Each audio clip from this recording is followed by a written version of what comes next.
Hi everyone, hope you're doing well from wherever you're watching this channel, depending on your time zone. Now we are still experiencing power blackout, that's why the quality of this video is not going to be that much good, but I'm sure you will still get the message. Now, today there was the burial function of the Deputy Governor of Lamu County, and Gachagua went to Lamu to attend that burial function. And then during the burial function, we also had the politics at play. Remember, the person who was being buried is a politician. So politicians had a chance to address the mourners, and there is something a member of parliament said about the issue of Mulima politics, because it has been all about Bora Musiguze Mulima. That is what has been going on. So, Honorable Ngogoyo stood up and defended the issue of touching on the mountain. Remember, he is in Lamu, and Lamu is not part of Mount Kenya. It's 5 miles away. But to his shock, in the presence of Rigathi Gachagua, when Honorable Muthoni stood to speak, he also addressed herself to the issue of Mulima politics. And in her response, she was clear that as we are saying that we should not touch Mulima, we are also asking you or warning you not to touch the ocean. Vile mnasema tusiguze Mulima, na sisi tunawaambia kwamba msiguze bahari.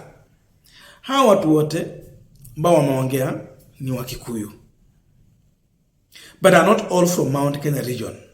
This one should be an eye-opener to Gachagua and any politicians who is advancing this issue of ethnic politics. So according to her, she is a resident of Lamu, and therefore she will push for an agenda that is going to benefit the people of Lamu, but not aligning herself with the issue of Mulima politics. That is her position. All was happening in the presence of Rigathi Gachagua, and you can tell who was Kogoyo speaking for. Sasa itakuwa makosa sana nikikaa chini bila kumrudishia ndugu yangu anaitwa Ngogoyo. Anasema sisi bora tusiguse Mulima. Lakini sasa hapa kwetu wewe Ngogoyo, unaona Mulima kweli? Hapa si ni bahari. Hapa si ni bahari. Mimi ninasema, kusema tu kweli, it is very good to have the regional politics the Mount Kenya people are having. But we find ourselves in a position where we are unable to align with the politics of region, where our interests, either development or economy, are not aligning. Nyinyi mkisema Mheshimiwa Ngogoyo, 1 man, 1 vote, 1 shillings. Iniondolee mimi Lamu yetu 1 billion Kenya shillings. Munataka sasa tusaidiane namna gani? Hiyo siasa ichukue pesa yote ipeleke kwenu wapi? Murang'a, ipeleke Nyeri, ipeleke Kiambu, na sisi watu wa Lamu twende wapi? That politics is not aligning. Tunapenda the fact that we are communally share one heritage, in the sense that sisi kama jamii ya Kikuyu tuna vote for the presidential candidate as one team. Yani Mkikuyu mwenye ako Kisumu, Mkikuyu mwenye ako Lamu, Mkikuyu ako Murang'a na ako Nyeri, when it comes to the presidential vote, we vote as a block. And that is why the votes of the Kikuyu community counts. And they count because we vote as a block. That is called communal integrity or communal cohesiveness. But then, when it comes to regional alignment and development, Mheshimiwa Ngogoyo, sisi kidogo tunasema, hata kama tugusi Mulima na nyinyi msiguse bahari. Ama mnasema namna gani? Tuwatugusi Mulima na wasiguse nini?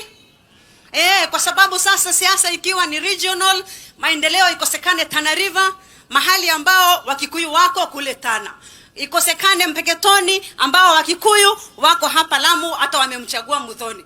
Ikosekane Garissa where 2.5 million Kenyans of Kikuyu origin are scattered across the country. Mukisema maendeleo yote iende kwa mlima, what are we supposed to do with these Kikuyus that are scattered across the country? Kwa hivyo it is important we consider all of us, hata kama hatugusi mlima, musiguse bahari na musiguse maeneo mengine, na Kenya yote iendelee vizuri, na hiyo siasa itakuwa ina balance, na tutakuwa na communal integrity na communal development and regional development. Wacha nisiongee sana, lakini nilisema nitagusa hiyo kwa sababu we find ourselves in a place where we are caught up na siasa ya mlima, ili hali sisi hatuko kwa mlima kwa sababu sisi ni wa Kikuyu. Kwa hivyo the distinction between communal leadership and regional leadership has to come at a place so that we are able to develop the country in a manner that is aligning with everyone. Mwenyezi Mungu. Now, as we continue with this panel discussion, just a quick request for those who are watching, and if you are not subscribed, please consider subscribing. To our return subscribers, I must say thank you so much. And again, to all our viewers, please give this video a thumbs up. Thank you so much, and back to this discussion. Now, there has been a discussion about one man, one vote, one shilling. With that discussion, I think Rigathi Gachagua is supporting that. But he just stopped about this to discuss about this issue when he learned that it was actually creating a serious rift between him and the State House. So Gachagua just took a break, but there are people whom Gachagua has already assembled to push for that agenda. So imagine going to push for such agenda in Lamu, where we have a whole world, having more of Kenyans from Mount Kenya region. What about Nakuru also, which has majority from Mount Kenya? People have decided that huku ndio tutakaa, huku ndio home, haturudi huko Mount Kenya. So the member of parliament here was actually indirectly addressing Gachagua, because Ngogoyo was speaking for Gachagua. So she decided that through the person who uttered this statement, she will also respond to Rigathi Gachagua. That means Kikuyus in diaspora might not necessarily agree with the position of Rigathi Gachagua as far as touching Mulima is concerned. That everyone will be pushing for her side, because if you left Mulima, you are elsewhere. You will never go back there, or even if you go back there, still bado uko huku. Na umefanya huku ndio makao yako, huku ndio umeweka biashara yako, na huku ndio watoto wako wamejua ndio nyumbani. How do you change that? Not easy. So this should tell you that Kenya as a country, it must develop equally. Kama kuna kule kulibaki nyuma, basi kuletwe mbele kidogo. And things like those ones. So, I know Gachagua went to Lamu because he know there is a good number of people from Mount Kenya who migrated to that area. And that's the reason why he went there. But now the same people are here telling him the truth. The issue that Gachagua forgot, he is a national leader. Yani umegrow haraka pa ukasahau in political ranks. From a one-time member of parliament of Madeira to a deputy president and the former DO. So, alienda mbio. But it seems like even he's not ready to learn. He seems to be an individual who you can never advise. That's why now you see he's meeting such kind of resistance. Sasa ameenda akijua anaenda kukutana na watu wa mlima. Lakini hao watu walihama kwa mlima kitambo. Sasa hizi ni watu wa bahari. Na sasa watu wa mlima ambao walihama kitambo wanamwambia hatuko tayari kukubaliana na siasa ambazo mnasukuma nyinyi. So I think to some extent a kind of an embarrassment. Therefore, it should tell Gachagua that he has to understand his position as the deputy president. He is not a Mlima deputy president. Sasa zingine watu wakisema bwana msiguze Mlima wanamaanisha bora usiguze Gachagua. He has reduced himself to a regional leader, forgetting the duties in his office are national duties, not regional duties. the responsibility bestowed at his office demands someone to be a national leader.